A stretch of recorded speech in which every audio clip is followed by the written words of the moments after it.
দেশবাসী দেখুন, এই যে আমরা কত কষ্ট করে ভোট দিচ্ছি, সেই ভোটের কোনো মূল্য নেই দেখুন। কারণ তারা এই যে জাল ভোট দিয়ে রাতারাতি এমপি বানিয়ে দিচ্ছে, আমাদের ভোটের কোনো মূল্যই নেই এদের কাছে। আমাকে দেখে যে পালাচ্ছে দেখুন। ফোন নিয়ে কেউ যেতে পারবেন না। কেন ফোন নিতে পারবো না? ফোন এলাও না। কে বলছে ফোনে? ফোন সরকার থেকে না করে দিছে। জি না, সরকার থেকে আপনারা কোন থেকে শুনছেন? আমরা খবর দেখছি। আমরা যে পুলিশ আমাদের বলে দিচ্ছে, আমি উপর থেকে না করে উপর থেকে না করে দিছে। ফোন নিয়ে ঢুকা যাবে না। ফোন নিয়ে ঢুকা যাবে না। যাবে না। আপনি যদি এরকম করেন তাহলে ঢুকতে দেবো না। আমাদের কিছু রাখার পারমিশন নাই উপর থেকে না করা। ফোন নিতে বলছে, ওটা ও বলছিল। কে বলছে? যে বলছে তারা নিয়ে আসেন, যান। আমরা উপর থেকে না করতে আমরা অনলাইনে করতে পারবো না। প্রিয় দর্শক, এই হচ্ছে আমাদের দেশের সুষ্ঠু নির্বাচন। আপনারা দেখতেই পাচ্ছেন বাংলাদেশে কত সুন্দর একটি সুষ্ঠু নির্বাচন ঘটে যাচ্ছে আপনাদের চোখের সামনে। সবাই দেখছি, সবাই সুন্দরভাবে ভোট দিলাম। ঢাকা থেকে গার্মেন্টস শ্রমিক, কৃষক, মজুর, দিনমজুর, রিক্সা চালক, ভ্যান চালক সারাদিনের 1000-2000 টাকা ভাড়া দিয়ে ঢাকা থেকে এসে, দূর দূরান্ত থেকে এসে আমরা যে ভোট দিলাম, নিজেদের পছন্দের প্রার্থীদেরকে যে ভোট দিলাম, সেই ভোটের মূল্য কোথায় থাকলো? আপনার চোখের সামনে দেখতে পাচ্ছেন।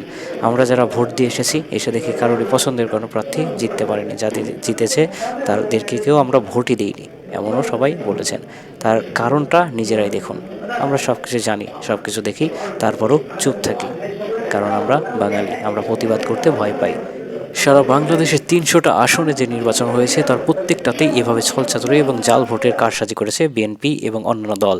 তার মধ্যে অধিকাংশ আসনেই বিএনপি এভাবে কারসাজি করেছে। সারাদিন সুষ্ঠু নির্বাচন দেখলেও সিনেবাহিনী এবং অন্যান্য আইনশৃঙ্খলা বাহিনী সুষ্ঠুভাবে আইনশৃঙ্খলা প্রদান করলেও, সব জায়গাতেই শৃঙ্খলা থাকলেও আমাদের চোখের অগোচরে এভাবেই ভোট প্রদান করেছে বিএনপি সহ অন্যান্য কিছু দল। আর এইভাবেই গোপনে আমাদের সাথে ঘটে যাচ্ছে ছলচাতুরি। আমরা যাদেরকে ভোট দিই না, যাদেরকে পছন্দ করি, যারা চাঁদাবাজ, যারা দুর্নীতিবাজ, যারা ঘুষখোর, যারা প্রকাশ্যে ধর্ষণ করে, যারা এদেশ থেকে টাকা পাচার করে বিদেশে অর্থ লুটপাট করে, গরিবের অর্থ আত্মসাৎ করে, গরিবদের বা সকল নাগরিকদের সকল সুযোগ সুবিধা থেকে তারাই এভাবে রাতের অন্ধকারে আমাদের ভোট ছাড়াই এমপি হয়ে যাচ্ছে, আমাদের নেতা হয়ে যাচ্ছে, আর দেশটাকে বিক্রি করে খাচ্ছে। আর কতদিন এভাবে থাকবে? কতদিন এভাবে দেশ চলবে? দেশের মানুষ কি কোনোদিনই সোজা হবে না? দেশের মানুষ কি কোনোদিন এর প্রতিবাদ করবে না? দেশের মানুষ প্রকাশ্যে দেখলো, দেশের প্রত্যেকটা স্থানে প্রত্যেকটা টিভি চ্যানেলকে কিনে ফেলেছে বিএনপি দল।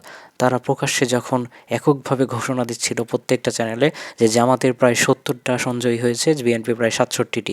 এরপর ক্রমান্বয়ে জামাত 80টি আসনে জিতেছে, বিএনপি জোট জিতেছে 77টি। আমরা সবাই দেখছিলাম টিভির পর্দায়। সরকারি টেলিভিশন হঠাৎ করে সব নিউজ গায়েব করে দেওয়া হলো, হঠাৎ করে নতুন করে ফলাফল ঘোষণা করা হলো। একে একে দেখা যায় জামাত জোট জিতেছে 9টি, যেখানে বিএনপি জিতে গেছে প্রায় 100টি। ফলাফল এভাবেই পরিবর্তন হয়ে যায় টাকার কাছে, অন্যায়ের কাছে, দুর্নীতির কাছে, চাঁদাবাজদের কাছে। তো দর্শক, এভাবেই এবারে ত্রয়োদশ জাতীয় সংসদ নির্বাচনই শেষ হলো এবং ক্ষমতায় পৌঁছে যায় বিএনপি। তবে এখনও পর্যন্ত তারা শপথ গ্রহণ করতে পারেনি।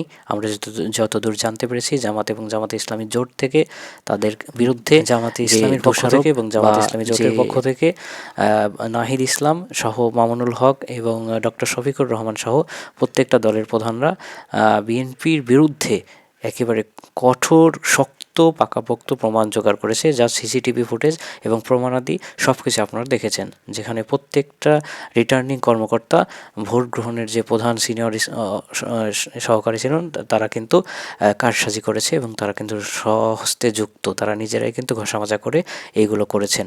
যেখানে প্রত্যেকটা কেন্দ্রে বিএনপি হেরে গিয়েছে, সেখানে বিএনপিকে জিতিয়ে দেওয়া হয়েছে। তো দর্শক, আপনারা কম বেশি কিন্তু সব কিছু জানেন, দেখেছেন, বুঝেছেন, শুনেছেন। আপনাদের কি মনে হয় এর ফল অবশ্যই তাদেরকে পেতে হবে, নাকি পুনরায় নির্বাচন চান? কোনটা চান আপনার? সব কিছু আল্লাহর উপর ছেড়ে দিতে, নাকি প্রতিবাদ করে পুনরায় জামাতকে ক্ষমতায় বসাতে বা সৎযোগ্য প্রার্থীকে ক্ষমতায় বসাতে? এছাড়াও যদি কোনোভাবে বিএনপি ক্ষমতায় থাকে, এই দেশটা কি সত্যি ভালোভাবে তারা চালাতে পারবে?